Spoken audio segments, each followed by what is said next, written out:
This is just a situation report as many Nigerians continue to wait and speculate what will happen next in Rivers State.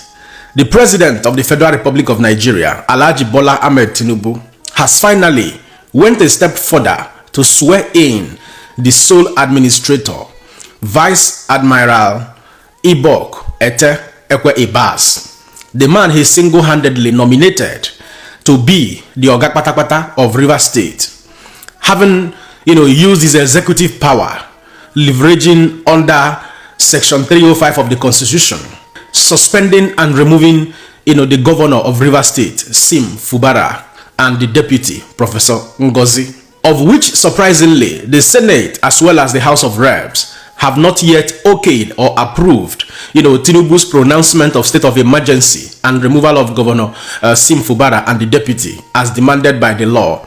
There were some little back and forth argument at the Senate before the Red Chamber, National Assembly, decided to move that very motion or that very discussion forward, I think until the 20th of March.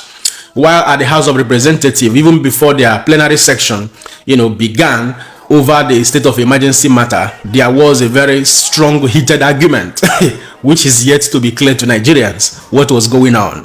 Similarly, many Nigerians are currently filled with heartbreak and they have taken to the media to react in dismay after Senatør Ned Nwoko has proposed a bill demanding that all bloggers who operate in Nigeria or in Nigeria internet space must come forward to have a physical office in Nigeria. He said that this is very crucial, that many bloggers are spreading false informations and that this will ensure accountability.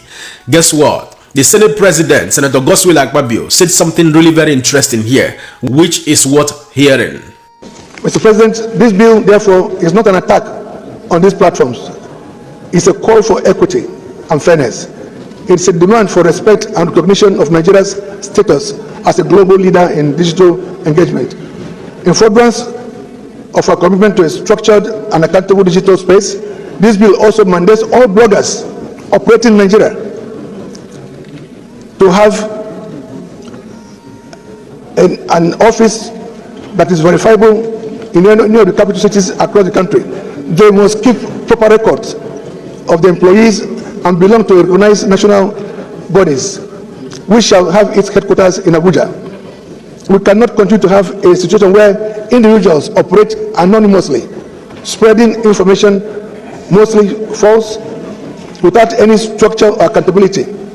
Just like traditional media houses, bloggers must be properly registered and regulated to ensure professionalism, transparency, and responsibility in their operations. Mr. President and my colleagues, I urge all to support the policy of this bill. It's a bold step towards ensuring that Nigeria's digital space is not only vibrant, but also fair and just for all stakeholders. But bloggers are slightly different. Because they can do their business from their bedrooms, they can do their business from their cars, they can do their business from the plane, anywhere they are. So I think the best thing is for the bill to go for second reading, and after the second reading, while we are at a public hearing, a lot of people could be invited to make their inputs. I'm very certain that by the time it comes back to us for possible passage into law, it definitely would have been different and much more streamlined. But at least the general idea is there, and his job was just to provide the general principles. Well, good people of Nigeria, it is very important for us to begin to understand the dynamics, in the Nigerian political space of today. Since the last 2023 presidential election, I knew deep down in my heart that it was never going to be easy for many of our wicked politicians. The problem has always been that so many youth, so many adults and so many young adults have been compromised over the years that nobody speaks. But since the advent or the utilization of social media to air your voices, it is never going to be easy for the politicians. All we are demanding from our politicians, political office holders, is accountability, using public funds for the public good of the people. The steps they are taking so far is a clear indication that they just simply want to have Nigerian youth silenced. They don't want anybody to talk.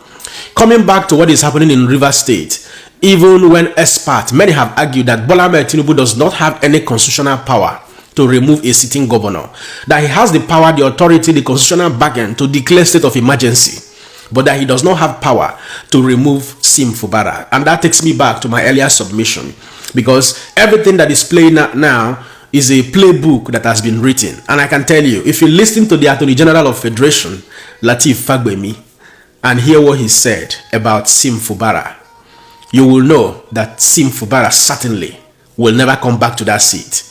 I stand to be corrected. I want you to listen to him. The playbook of the Honorable Minister of Federal Capital Territory. You see, there are occasions when, especially when it comes to national issues, we have to come out plainly and sincerely. Where do you put the Minister of FCT in this case? Was he the one who asked for the demolition of the House of Assembly? Was he the one who said the governor should not present his budget to the House of Assembly? Was he the one who advised the governor not to go through the House of Assembly for purposes of ratifying the commissioner nominees? I don't know, because if you want to look at a case, you look at the facts that have been presented. The Supreme Court made these critical findings. FCT minister did not feature. What about the situation? Assuming he featured, he would have featured maybe on the side of the legislator. Yes, the legislators. But what you have here is let everybody go home for the first 6 months. So I don't see his hands here in what we have. That judgment of Supreme Court, I will encourage us to read that judgment. There were about 11 of 12 findings against the governor. What sentiment are we bringing to bear, on this matter? I don't think there is any sentiment. So the final question I want to ask is this: if this fight has not been between Fubara and Wike, why was Wike and Fubara invited 2 times to Aso Rock by the president? Why was Wike and Fubara invited to Aso Rock 2 times? Many have lent their voice, saying that since Fubara has been suspended for the same fight, the same crisis, that Wike should also be outrightly, suspended. I heard that view in my previous video, and I saw a lot of videos of people, including the Adamo of the North, and so many other notable Nigerians have said a similar thing, meaning that I was not out of place when I pointed out that I expected Alhaji Bøla Tinubu to also suspend Wike. But obviously Wike will continue to do his job, for the people of Abuja and for Alhaji Bøla Tinubu, because this script has already been written, and this time is the time for execution and implementation.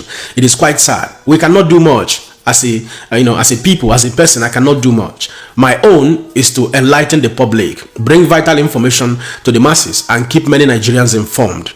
And then, until that day when we are ready to grab power back as the youth of future generation. And most importantly, it is equally important to say that I'm not from Rivers State, but that does not mean that I will keep mute and keep silent on the face of injustice. At this point, I will allow you to be the judge. Don't forget to let me know what you think in the comment section, and share this video. My another person, Siam. God bless you.